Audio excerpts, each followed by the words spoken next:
Good evening. We're back here at TV's cabin. I just thought y'all might want to see how I make these handles. Just a piece of oak wood out of the firewood. I just take a piece of oak wood and then after I split it out, I start rasping the handle until I get a surface straight. Get it where it lay flat on the blade. Put it in the vise and use an old horseshoe rasp is what this is. And then it'll take it down pretty quick. What you want here is straighten it. And I can straighten it out. Work it way pretty flat along the blade. This will be my new handle that I'm going to replace on my 20th century survival knife. I broke my other one on one side and got it tied together with a rope right now. But I thought I would make another handle for you here, and I'm just showing you how I do that. Out of just lumber that or just a piece of firewood that you got laying around.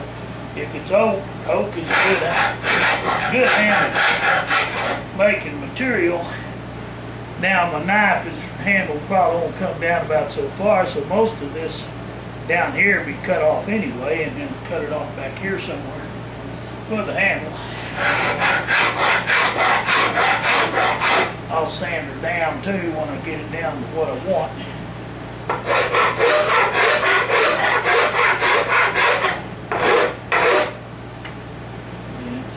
I may have to cut this off a little straighter here, but it's not too bad.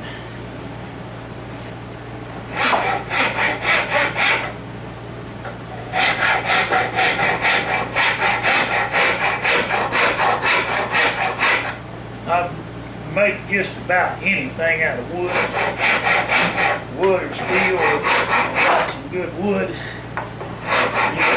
make it happen. I'm just showing you what you can do with what you have at hand. No, I'm not going out and buy an oak board from the lumber yard and spend a big bunch of money. No need for that. When you've got a piece of wood laying around like this. Alright, it's bent, it's crooked, but when you straighten it out with a rasp and you work that down, it's going to lay flat enough to make a pretty decent handle on your blade. Not too bad. Like I said, here, build some knives for use. Not for looking.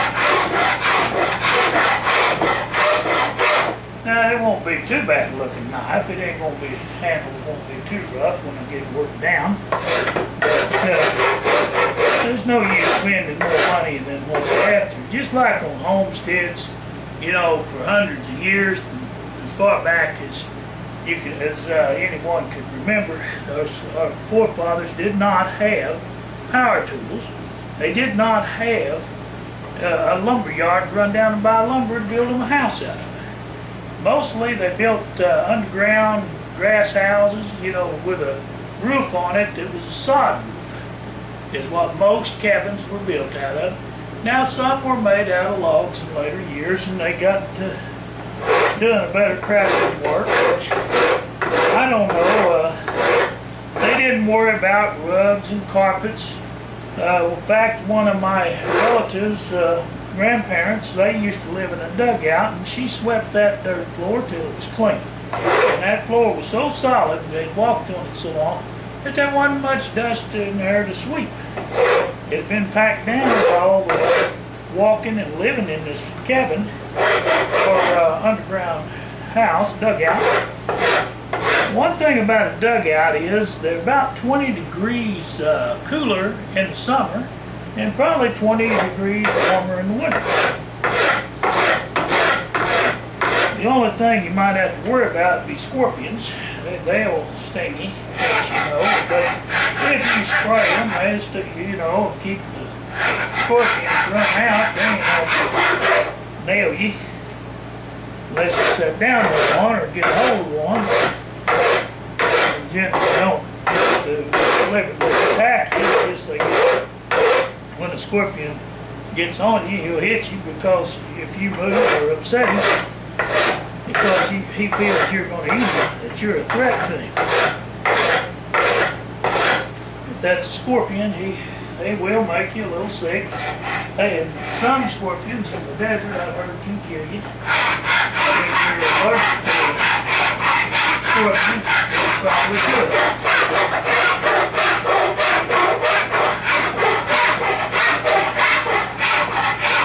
But I've been hit so many times by them little boogers, and oh man, they such a fire. They smart pretty bad, scorpion stings. But I've been hit a lot of times with these in Oklahoma. Now I've never been hit with one in the desert. They tell me it's more potent. But all I know is these will make you sick if you get hit by a scorpion in Oklahoma. We have 3 poisonous snakes down here, basically, that I know of. One of them is the rattler, another one's a copperhead, and the other one's the water moccasin. The water moccasin, he's a bad boy. That's the worst one of the bunch. Talking about water moccasin. I've been hit by him, and it ain't no funny business. I almost kicked the bucket one time. I was hit 3 times on the way, when I was working on a water gap years ago, and I was in my 20s then. I killed the water moccasin, but it wasn't good. I still was out for like 3 days. Water moccasin biting. They were bad. They're aggressive. They like to bite, and they like to even chase you. The duration will too. He's kind of a cousin to the water moccasin. And I'll tell you something else, what copperhead is too, and you can't drown the snake. I have never been able to drown him. Tried that once, holding him down in a pop bottle and drowned him with a board over the top of it. Heck, he was under for an hour, 2 hours, underwater, completely submerged. Didn't do a thing to him, let the bottle down, he quit falling out, so got him again. Took him in the house, put him in the deep freeze, and froze him up. He was froze for 6 months in the deep freeze, or better. I took him out of the deep freeze, turned him out on the sidewalk out in the backyard. Sun beamed down on him, thawed out, and he started to crawl again. So they are a cold-blooded animal that you are not going to freeze to death. Not very easy. And you're not going to drown them. That was a copperhead. And the copperhead was cousin to the water moccasin. It's sad that your water moccasin lives in watery areas and your copperheads like cliffs and rocky areas. They'll even be down on the prairie, but they like rocky, cool, dry spots. They don't care too much for water, although they are excellent swimmers. They can swim just good as the water moccasin.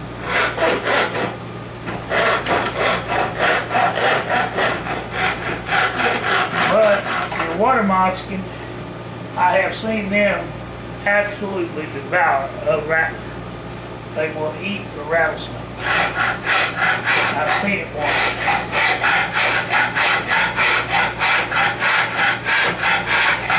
I don't know if it was because the water moccasin was bigger or whether it was just because they're more aggressive than even the rattler.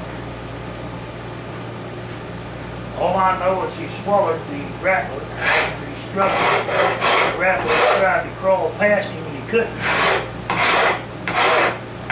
Because the water moccasin struck and hit the rattler right behind the head area and the neck area. And of course, that toxin will paralyze you. Shut your lungs and heart down and everything you can. When I was hit by them water moccasins, it put me out for 3 days. When I drove home, 7 miles from the house, or I had a choice of driving 18 miles to the nearest town. I knew I'd never make it to town, I'd wreck. So, when I got the tractor to the barn, I jumped in the truck, left the water moccasins on the back of the trailer so they know what killed me. And I headed out for the house.